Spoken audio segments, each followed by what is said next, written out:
Today I am making my first modification to the Demon. What's up, Speedy's Garage gang? Welcome back to the Speedy's Garage YouTube channel. Today I've got what's going to be what I'm hesitant to even call it a modification, but it's really going to be the first modification or first mod for the Demon. These are so common now that it's almost just a given that the car is going to have one. I'm going to show you what I got.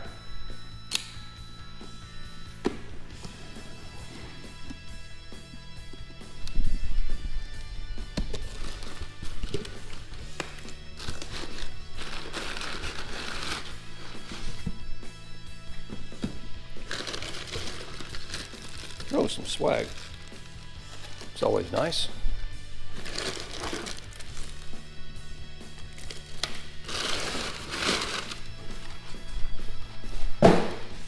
There's our part number, CCS-CH-100, and it's a CCS Catch Can kit, and this stands for Catch Can Sport. It is by Improved Racing. I'll tell you more about that in a second. Let's see what we got in the box. There's the can. Here are the hoses. This one's a fender mount. Nicely packaged, everything's organized. You know, makes my OCD happy when things are organized. Here's everything that was in the package. And I know it looks like a lot of stuff, but trust me, it's easy. They also sent a few pieces of swag like I mentioned. These are pretty cool. I can put these on my little lift blocks. My other ones, the little O-rings got messed up. So that'll be nice there. I really like the attention to detail. You guys know that's important to me, and they individually part number and label everything. Even the bags have the kit label on them, and then the individual pieces inside have labels for individual part numbers. Thumbs up on that. These are our plugs. It comes with a pretty good set of instructions. We won't need those where we're going. No, I'm just kidding. I will review these, obviously. This is the first time I've had a fender mount can. It looks like the pictures, they color the item that they're describing in the instructions, which is pretty nice. Tells you how to route the hoses. They tell you the PCV line you're going to start with. Should be really straightforward.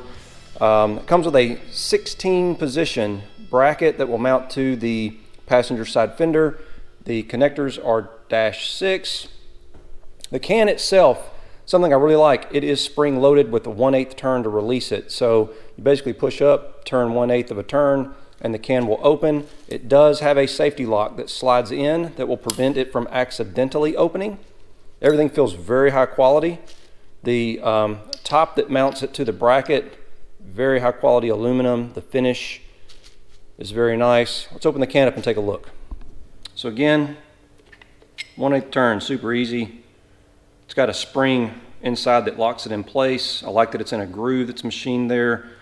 This is a kind of a bell mouth filter element. There's a stainless steel filter inside that filters the oil and air that go into these. This is a stamped piece of aluminum, and this aids in the cyclonic circulation of the air, and then it'll drip off the ends there and into the catch can. Pretty nice design. Obviously your -6 pieces go in here.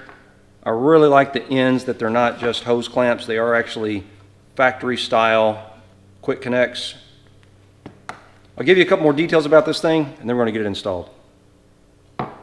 Improved Racing and I actually started communicating back before Go Man Go was stolen about doing this project, and unfortunately the car got stolen about 2 weeks after we got in touch. So when the Demon got here, we reconnected. I told them I needed a catch can for the vehicle, and they actually sent me one to try out. So what I liked about it is they actually put a lot of design thought into the catch can. I had been running a competitor, and it had been the same for many years. It worked fine. I had one on my 09 RT, had one on the Hellcat. It did collect a pretty good amount of oil in the can.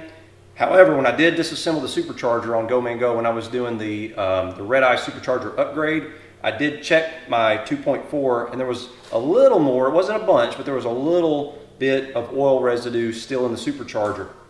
I think the telltale is going to be is you have an inlet and you have an outlet on these cans, and I'll be able to tell by looking at that, the outside, if it doesn't have oil in it, you know it's doing a really good job. And they get 85 to 90% peak separation The competition that they tested was about 60%. So they're around 30% higher separation of oil out of the air. The bench test, if you care, it was 0 to 4 CFM. I've got some notes over here. And the oil injection rate was 0.20 to 0.30 grams per minute. And that's how they got to that number. It has cyclonic separation, so it sort of spins the air around and lets the oil drop out of it as it passes through the can. There's a stainless steel 100 micron filter, and it's several layers that get you to that 100 micron. There's a bell mouth plenum inside that actually helps the air slow down a little bit, allows the oil to collect on the edge of the bell mouth before it drips onto this plate. And that's an aluminum plate. I think I mentioned that before. Let's see, what else do I need to mention?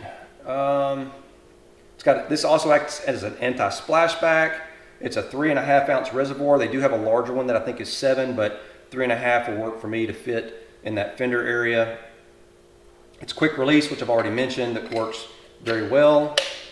16 position mount, talked about that. And again, it has a safety lock. So some racing bodies may have a concern that this catch can could come open and leak. And with that safety lock in place, cannot open it. There's an incident, it will not come apart. And I'll leave a link below if you really want to geek out on this stuff. They have a pretty good amount of technical data on their website. I'll leave a link to that below. And they happen to be running a sale till the end of March. So when you're seeing this video, there'll be about a week or two left on that sale. I'll leave a link to the sale code below. It's $100 off, so if you want to take advantage of that, act fast. All right, we're going to start by putting the drain plug in, and they want you to put a little bit of oil on any O-rings so they glide nice and smooth. I'll do that.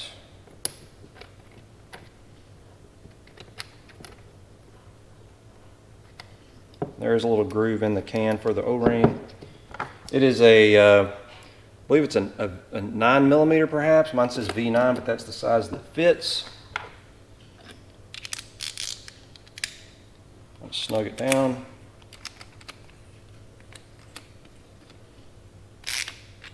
And they want you to torque it to 20 foot-pounds. So that's what I'm going to do. Maybe. All right, I got it to 20 foot-pounds. I did have to go wrap it in a microfiber towel and set it in my vise to get that done. Now we're going to put the bracket on, and there's specific orientation. There's a little notch over here that lines up with a hole here, and they're basically telling you to put it at a 45-degree angle to the inside. And then they want you to put a little bit of anti-seize on these threads and then hand tighten this green retainer.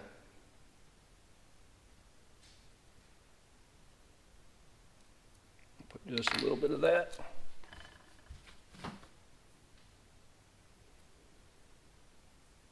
Should be good.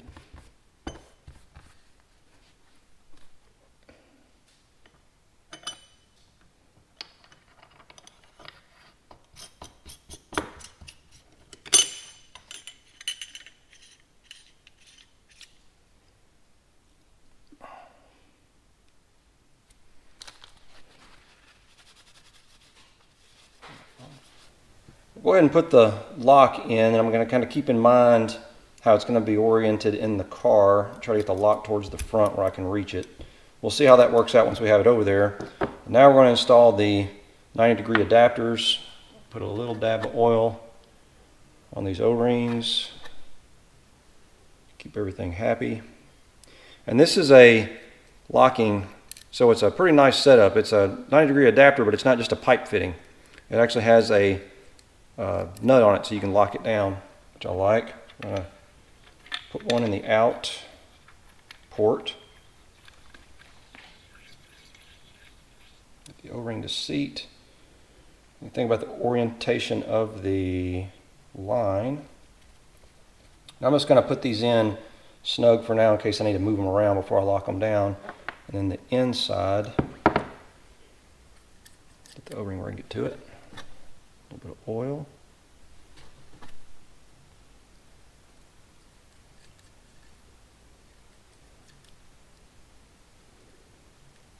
Should be good.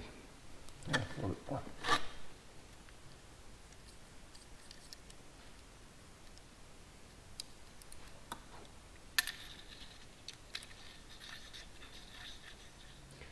And they tell you to orient the 90-degree fittings like this. The out one sort of, if you're looking at it straight down, it's sort of at a 45-degree angle. The in one is pointing straight down. And this mounts to a tab in the engine bay on this little CNC machine bracket like this. Now, I was kind of thinking, I went and took a look. I was kind of looking at this bolt, and I was already thinking I need to put a piece of rubber between the bolt and the bracket so I didn't scratch the paint. Well, lo and behold, look, they include silicone rubber O-rings exactly for that purpose. So that's pretty good attention to detail. Since I'm extra OCD, I'll also put a little bit of electrical tape around this bracket where we're going to mount this guy just to further protect it. I do have one of the rubber washers on the bolt. I have to put this one on the other side. And the way you orientate this is you'll notice it's got a scalloped side to it. Hopefully you can see that. That's designed to fit right around the bracket, and it's machined to where it's just about a perfect fit. Now you kind of have to do three things at once here. Put the 15mm bolt through with the washer on the other side, and then just tighten it down. Hopefully you can see that. Next, I'm going to remove the factory PCV line, which is this guy. And it should just be some push locks. See how much trouble this gives me. Oh, that was easy. Okay. And this has a little tab on it. It's kind of spring loaded. That should come off now. There we go. And look at this. Hopefully you can see in there. This is the factory PCV line. There is oil in it, and this car only has a couple 100 miles on it so far. So anybody that says these cars don't need a catch can, or that the SRT engineers would have put one on it if it needed it, you are wrong.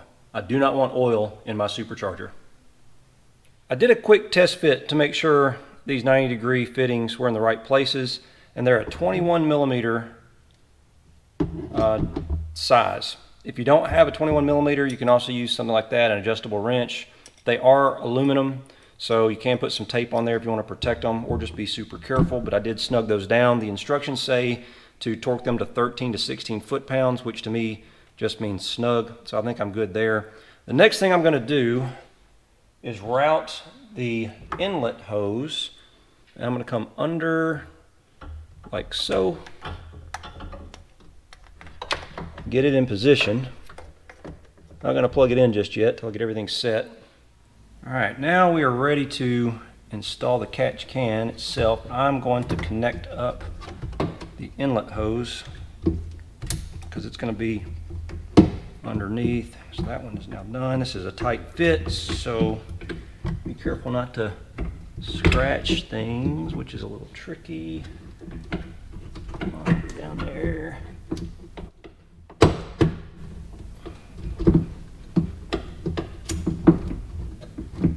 Go. Put that in place, and this is just your thumb screw. Get that going. Hold it in place.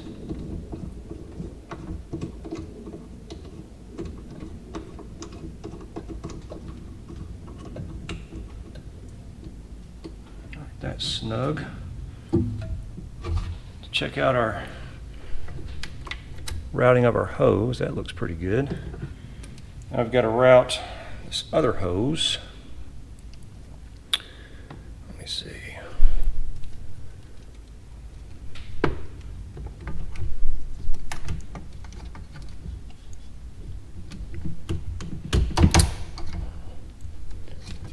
Okay, I routed my outline over top of the cooler lines and then down underneath the inline. Now that one's connected, that one's connected. Hope you can kind of see how that's all connected up. So outline runs underneath, inline connects here. Got that snugged up. I've got my lock facing this way where it won't touch anything. I'm going to come back and tighten or snug down that 15mm bolt, and then we're going to test for any leaks.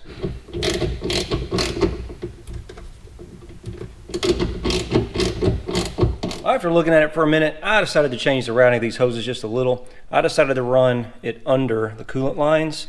and around the outside of the inlet port, and then connect it up. It was running over the top of my dipstick. I didn't like that, so that's how I ended up doing my final hose routing. And now it's just a matter of unscrewing this. You probably have to hold your mouth right, like I always say, to finagle this up to disconnect the catch can when you empty it, but that shouldn't be any big deal. I usually check it before I go to the track, and then definitely when I'm changing the oil.